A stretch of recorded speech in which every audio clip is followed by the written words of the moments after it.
How the Third Floor Knew the Potteries by Amelia B. Edwards. I am a plain man, Major, and you may not dislike to hear a plain statement of facts from me. Some of those facts lie beyond my understanding. I do not pretend to explain them. I only know that they happened as I relate them, and that I pledge myself for the truth of every word of them. I began life roughly enough, down among the Potteries. I was an orphan, and my earliest recollections are of a great porcelain manufactory in the country of the Potteries, where I helped about the yard, picked up what halfpence fell in my way, and slept in a harness loft over the stable. Those were hard times, but things bettered themselves as I grew older and stronger, especially after George Barnard had come to be foreman of the yard. George Barnard was a Wesleyan. We were mostly dissenters in the Potteries. Sober, clear-headed, somewhat sulky and silent, but a good fellow every inch of him, and my best friend at the time when I most needed a good friend. He took me out of the yard, and set me to the furnace work. He entered me on the books at a fixed rate of wages. He helped me to pay for a little cheap schooling 4 nights a week, and he led me to go with him on Sundays to the chapel by the riverside, where I first saw Leah Payne. She was his sweetheart, and so pretty that I used to forget the preacher and everybody else when I looked at her. When she joined in the singing, I heard no voice but hers. If she asked me for the hymn book, I used to blush and tremble. I believe I worshipped her in my stupid, ignorant way, and I think I worshipped Barnard almost as blindly, though after a different fashion. I felt I owed him everything. I knew that he had saved me, body and mind, and I looked up to him as a savage might look up to a missionary. Leah was the daughter of a plumber who lived close by the chapel.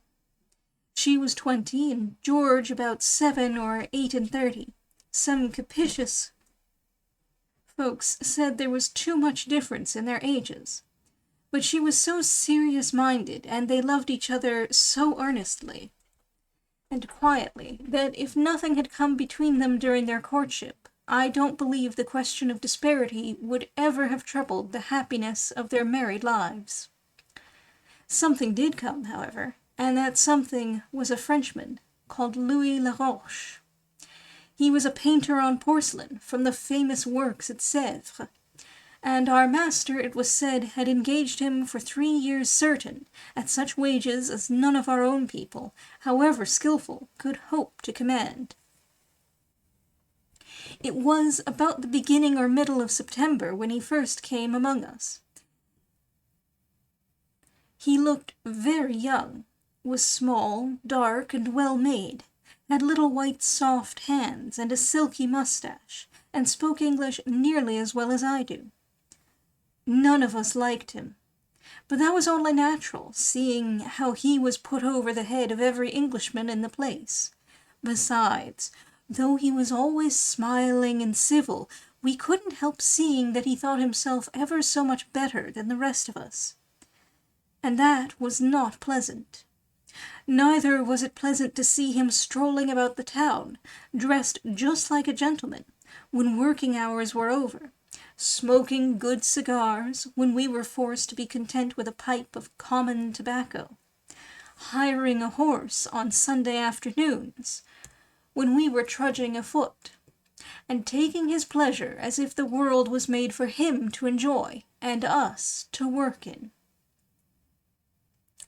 "Ben, boy," said George, "there's something wrong about that Frenchman." It was on a Saturday afternoon, and we were sitting on a pile of empty cigars against the door of my furnace room, waiting till the men should all have cleared out the yard. Cigars are deep earthen boxes in which the pottery is put while being fired in the kiln. I looked up inquiringly. "About the Count?" said I, for that was the nickname by which he went in the pottery. George nodded and paused for a moment with his chin resting on his palms. "He has an evil eye," said he, "and a false smile. Something wrong about him." I drew nearer and listened to George as if he had been an oracle. "Besides," added he, in his slow, quiet way, with his eyes fixed straight before him as if he was thinking aloud, "there's a young look about him that isn't natural. Take him just at sight, and you'd think he was almost a boy. But look close at him. See the little fine wrinkles under his eyes and the hard lines about his mouth, and then tell me his age if you can. Why, Ben boy, he's as old as I am, pretty near. Aye, and as strong too. You stare, but I tell you that. Slight as he looks, he could fling you over his shoulder as if you were a feather. And as for his hands, little and white as they are, there are muscles of iron inside them, take my word for it." "But, George, how can you know?"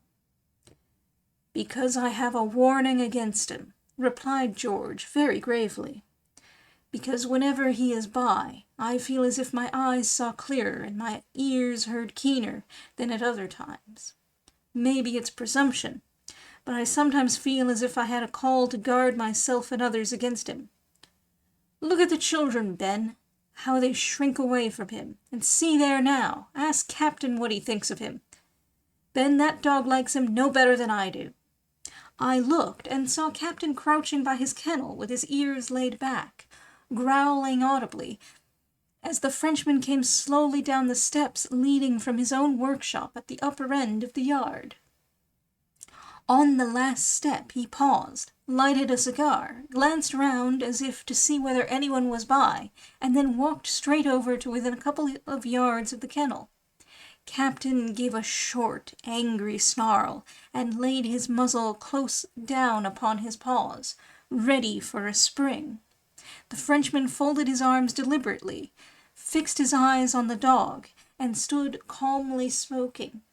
He knew exactly how far he dared go, and kept just that 1 foot out of harm's way. All at once he stood, puffed a mouthful of smoke in the dog's eyes, burst into a mocking laugh, turned lightly on his heel and walked away, leaving Captain straining at his chain and barking after him like a mad creature. We've done 4.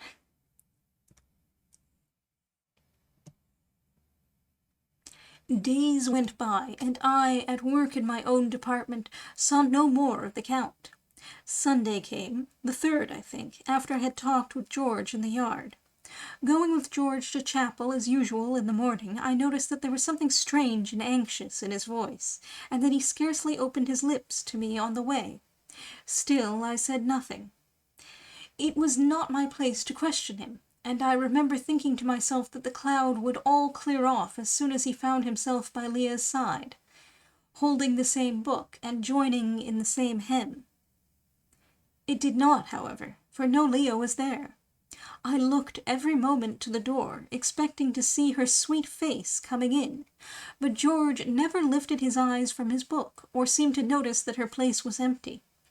Thus the whole service went by, and my thoughts wandered continually from the words of the preacher. As soon as the last blessing was spoken, and we were fairly across the threshold, I turned to George and asked if Leah was ill.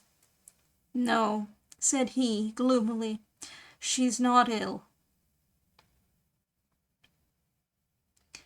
"Then why wasn't she—" "I'll tell you why," he interrupted impatiently. "Because you've seen her here for the last time. She's never coming to chapel again." "Never coming to the chapel again?" I faltered, laying my hand on his sleeve in the earnestness of my surprise. "Why, George, what is the matter?" But he shook my hand off and stamped with his iron heel till the pavement rang again. "Don't ask me," said he roughly. "Let me alone. You'll know soon enough." And with this he turned off down a by-lane leading towards the hills, and left me without another word. I had had plenty of hard treatment in my time, but never until that moment an angry look or syllable from George. I did not know how to bear it. That day my dinner seemed as if it would choke me, and in the afternoon I went out and wandered restlessly about the fields till the hour for evening prayers came round. I then returned to the chapel and sat down on a tomb outside, waiting for George. I saw the congregation go in by twos and threes. I heard the first psalm tune echo solemnly through the evening stillness, but no George came. Then the service began, and I knew that, punctual as his habits were, it was of no use to expect him any longer. Where could he be? What could have happened? Why should Leah Payne never come to chapel again? Had she gone over to some other sect, and was that why George seemed so unhappy? Sitting there in the little dreary churchyard with the darkness fast gathering around me, I asked myself these questions over and over again, till my brain ached, for I was not much used to thinking about anything in those times. At last I could bear to sit quiet no longer. The sudden thought struck me that I would go to Leah, and learn what the matter was, from her own lips. I sprang to my feet, and set off at once towards her home. It was quite dark, and a light rain was beginning to fall. I found the garden gate open, and a quick hope flashed across me that George might be there. I drew back for a moment, hesitating whether to knock or ring, when a sound of voices in the passage, and the sudden gleaming of a bright line of light under the door, warned me that someone was coming out. Taken by surprise, and quite unprepared for the moment with anything to say, I shrank back behind the porch, and waited until those within should have passed out. The door opened, and the light streamed suddenly upon the roses and the wet gravel. "It rains," said Leah, bending forward and shading the candle with her hand. "And is as cold as Siberia," added another voice, which was not George's, and yet sounded strangely familiar. "Ugh, what a climate for such a flower as my darling to bloom in!" "Is it so much finer in France?" asked Leah, softly. "As much finer as blue skies and sunshine can make it. Why, my angel, even your bright eyes will be 10 times brighter, and your rosy cheeks 10 times rosier, when they are transplanted to Paris. Ah, I can give you no idea of the wonders of Paris, the broad streets planted with trees, the palaces, the shops, the gardens. It is a city of enchantment." "It must be indeed," said Leah. "And you will really take me to see all those beautiful shops?" "Every Sunday, my darling. But don't look so shocked. The shops in Paris are always open on Sunday, and everybody makes holiday. You will soon get over these prejudices." "I fear it is very wrong to take so much pleasure in the things of this world," sighed Leah. The Frenchman laughed and answered her with a kiss. "Good night, my sweet little saint," and he ran lightly down the path and disappeared in the darkness. Leah sighed again, lingered a moment, and then closed the door. Stupefied and bewildered, I stood for some seconds like a stone statue, unable to move, scarcely able to think. At length I roused myself, as it were mechanically, and went towards the gate. At that instant a heavy hand was laid upon my shoulder, and a hoarse voice close beside my ear said, "Who are you? What are you doing here?" It was George. I knew him at once, in spite of the darkness, and stammered his name. He took his hand quickly from my shoulder. "How long have you been here?" said he, fiercely. "What right have you to lurk about like a spy in the dark? God help me, Ben, I'm half mad. I don't mean to be harsh to you." "I'm sure you don't," I cried, earnestly. "It's that cursed Frenchman," he went on, in a voice that sounded like the groan of one in pain. "He's a villain. I know he's a villain. And I've had a warning against him ever since the first moment he came among us. He'll make her miserable, and break her heart some day, my pretty Leah." and I loved her so. But I'll be revenged. As sure as there's a sun in heaven, I'll be revenged. His vehemence terrified me. I tried to persuade him to go home, but he would not listen to me. No, no, he said, go home yourself, boy, and let me be. My blood is on fire. This rain is good for me, and I am better alone. If I could only do something to help you. You can't, interrupted he. Nobody can help me. I'm a ruined man, and I don't care what becomes of me. The Lord forgive me, My heart is full of wickedness, and my thoughts are the promptings of Satan. There, go. For heaven's sake, go. I don't know what I say or what I do.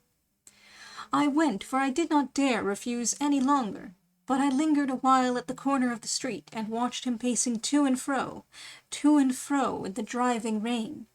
At length I turned reluctantly away, and went home.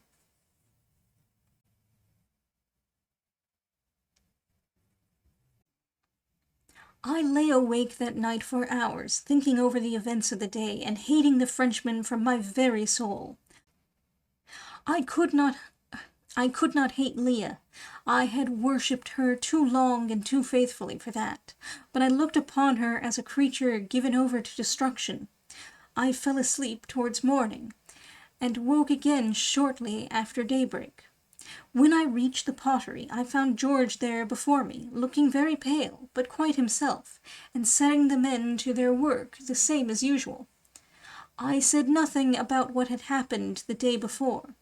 Something in his face silenced me, but seeing him so steady and composed, I took heart and began to hope he had fought through the worst of his trouble. By and by the Frenchman came through the yard, gay and offhand, with his cigar in his mouth and his hands in his pockets. George turned sharply away into one of the workshops and shut the door. I drew a deep breath of relief. My dread was to see them come to an open quarrel, and I felt that as long as they kept clear of that, all would be well. Thus the Monday went by, and the Tuesday, and still George kept aloof from me. I had sense enough not to be hurt by this. I felt he had a good right to be silent, if silence helped him to bear his trial better, and I made up my mind never to breathe another syllable on the subject, unless he began. Wednesday came. I had overslept myself that morning, and came to work a quarter after the hour, expecting to be fined, for George was very strict as foreman of the yard, and treated friends and enemies just the same. Instead of blaming me, however, he called me up and said, "Ben, whose turn is it this week to sit up?" "Mine, sir," I replied. I always called him sir in working hours. "Well, then, you may go home today, and the same on Thursday and Friday, for there's a large batch of work for the ovens tonight, and there will be the same tomorrow night and the night after." "All right, sir," said I. "Then I'll be here by 7 this evening." "No, 9:30 will be soon enough. I've some accounts to make up, and I shall be here myself till then." "Mind you are true to time, though." "I'll be as true as the clock, sir," I replied, and was turning away when he called me back again. "You're a good lad, Ben," said he. "Shake hands."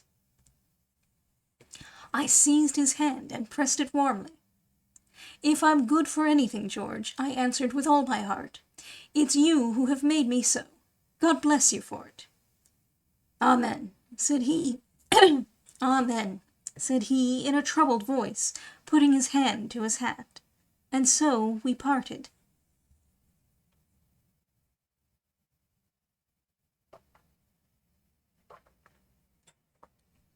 In general, I went to bed by day when I was attending to the fire by night. But this morning I had already slept longer than usual, and wanted exercise more than rest.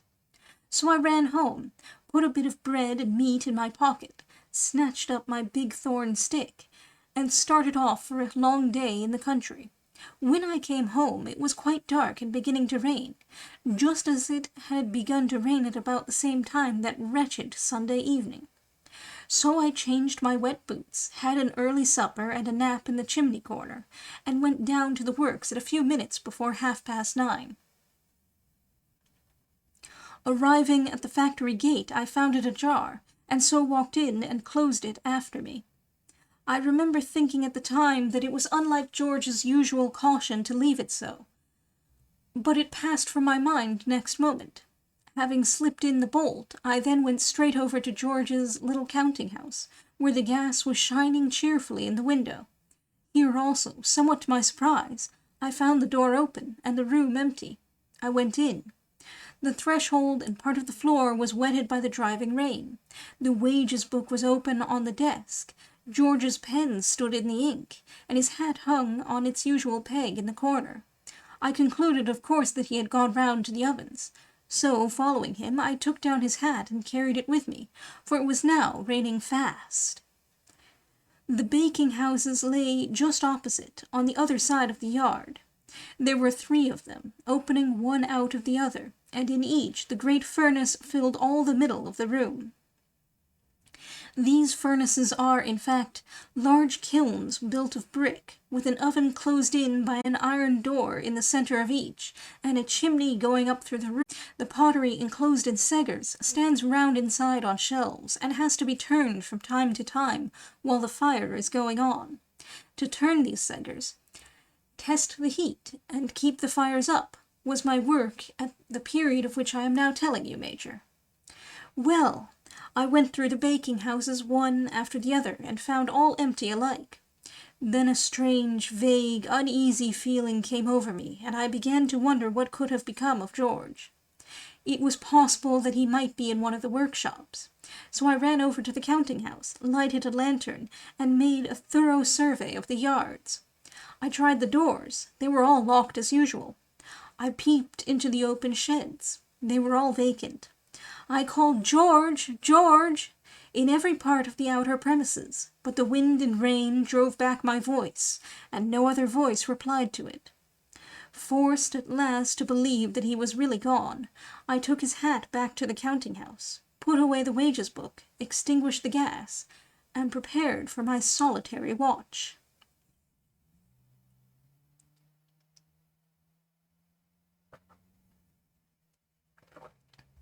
The night was mild, and the heat in the baking rooms intense. I knew by experience that the ovens had been overheated, and that none of the porcelain must go in at least for the next 2 hours.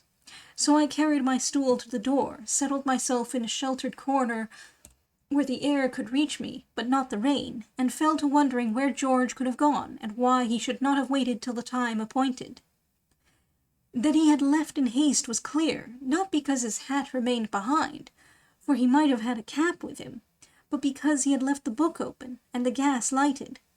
Perhaps one of the workmen had met with some accident, and he had been summoned away so urgently that he had no time to think of anything.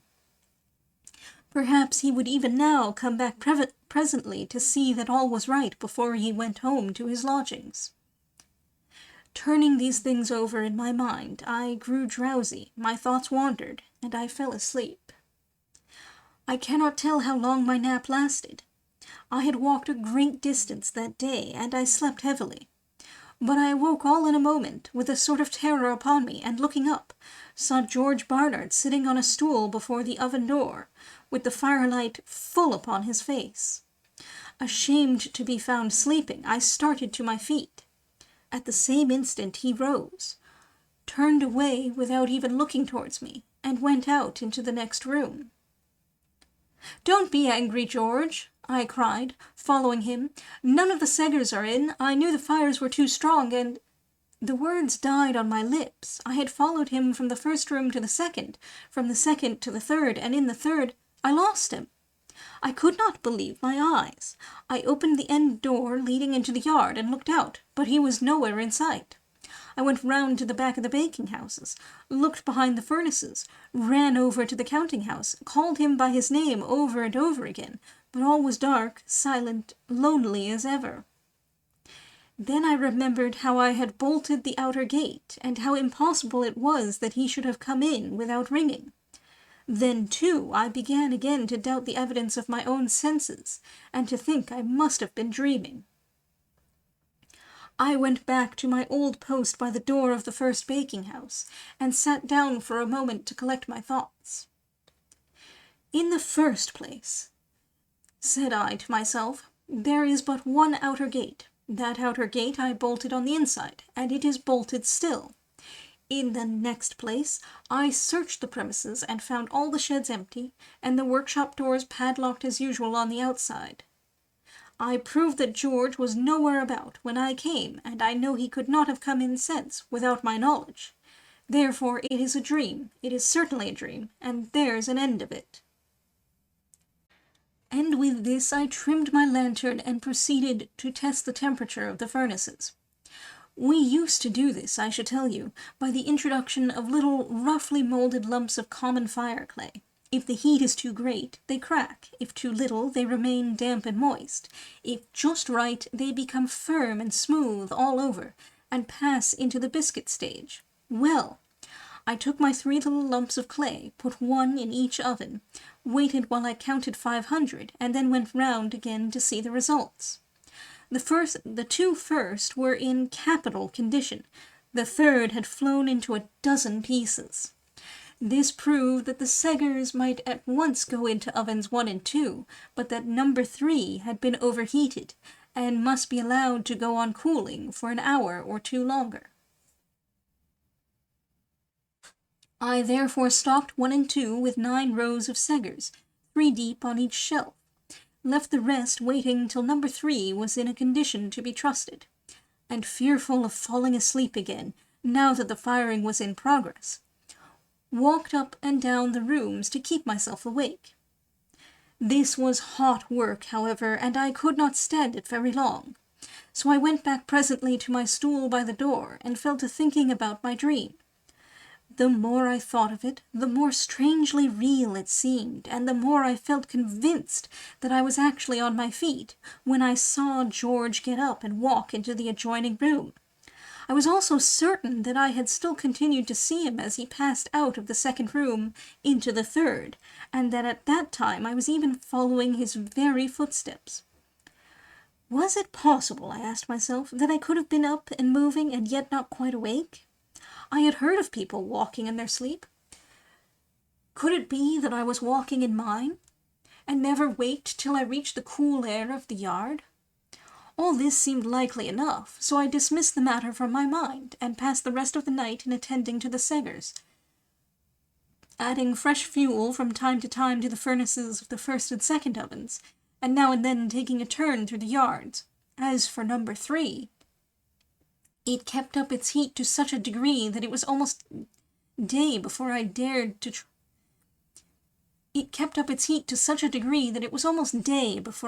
trust the segars to go in it.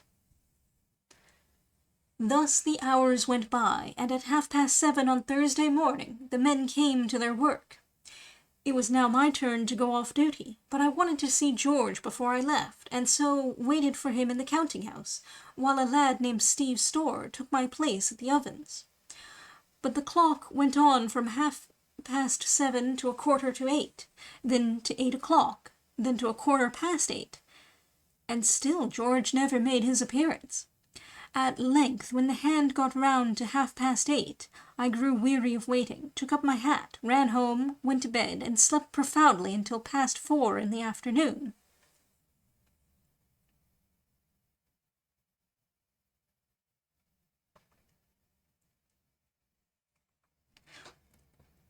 That evening I went down to the factory quite early, for I had a restlessness upon me, and I wanted to see George before he left for the night.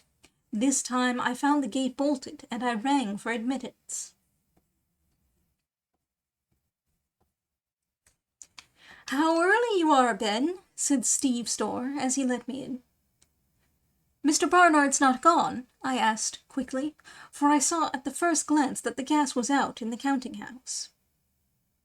"He's not gone," said Steve, "because he's never been." "Never been?" "No, and what's stranger still, he's not been home either, since dinner yesterday." "But he was here last night." "Oh, yes, he was here last night, making up the books. John Parker was with him till past 6, and you found him here, didn't you, at 9:30? I shook my head. "Well, he's gone, anyhow. Good night." "Good night." I took the lantern from his hand, bolted him out mechanically, and made my way to the baking-houses like one in a stupor. George gone? Gone without a word of warning to his employer, or of farewell to his fellow workmen? I could not understand it. I could not believe it. I sat down bewildered, incredulous, stunned. Then came hot tears, doubts, terrifying suspicions. I remembered the wild words he had spoken a few nights back, the strange calm by which they were followed, my dream of the evening before. I had heard of men who drowned themselves for love, and the turbid Severn ran close by, so close that one might pitch a stone into it from some of the workshop windows. These thoughts were too horrible. I dared not dwell upon them. I turned to work, to free myself from them if I could, and began by examining the ovens. The temperature of all was much higher than on the previous night, the heat having been gradually increased during the last 12 hours.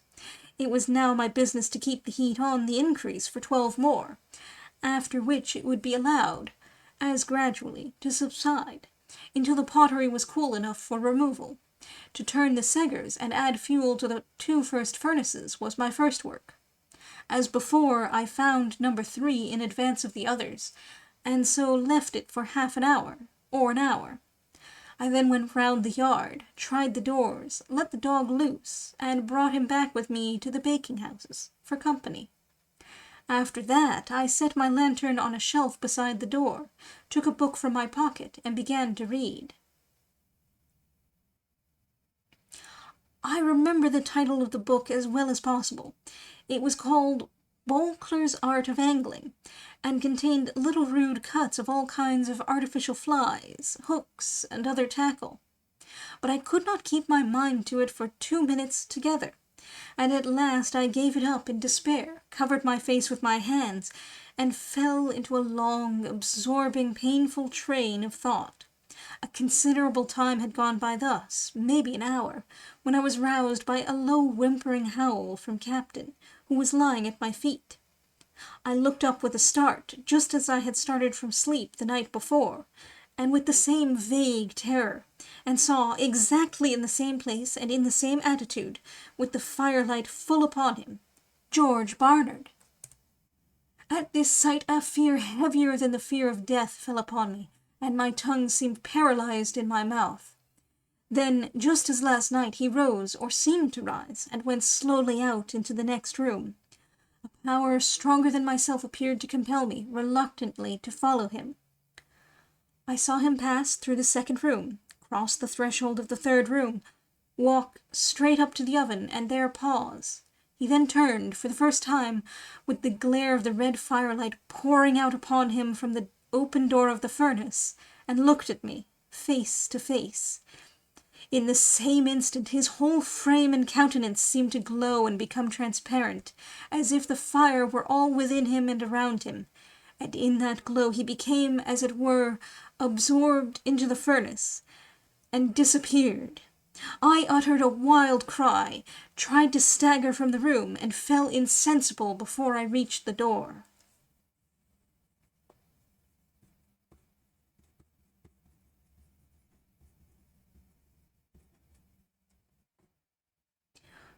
When I next opened my eyes, the grey dawn was in the sky. The furnace doors were all closed as I had left them when I last went round.